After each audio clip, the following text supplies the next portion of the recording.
Hello നമസ്കാരം. ഇന്നത്തെ current affairs. Kerala disability festival 2026 നടക്കുന്നത് കോഴിക്കോട്. ഉദ്ഘാടനം ചെയ്തത് 21 തരത്തിലുള്ള ഭിന്നശേഷി വിഭാഗങ്ങളെ പ്രതിനിധാനം ചെയ്യുന്ന 21 കുട്ടികൾ. പ്രമേയം ഉൾച്ചേർക്കപ്പെട്ട ഒരു സമൂഹത്തിലേക്ക്. അടുത്തത്, സംസ്ഥാന ചരിത്രത്തിലെ 4ാമത്തെ നീളമേറിയ ബജറ്റാണ് ധനമന്ത്രി KN ബാലഗോപാൽ അവതരിപ്പിച്ചത്. 2 മണിക്കൂർ 52 മിനിറ്റ്. സംസ്ഥാനത്ത് ഏറ്റവും നീളമേറിയ ബജറ്റ് അവതരിപ്പിച്ചത് തോമസ് ഐസക് 2021 3 മണിക്കൂർ 18 മിനിറ്റ്.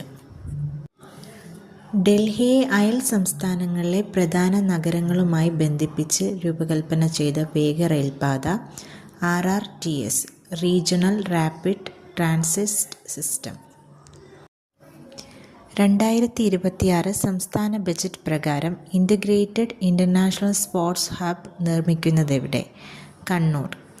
ഏത് പ്രകൃതി പ്രതിഭാസത്തെയാണ് അടുത്തിടെ സവിശേഷ ദുരന്തമായി സംസ്ഥാന സർക്കാർ പ്രഖ്യാപിച്ചത്?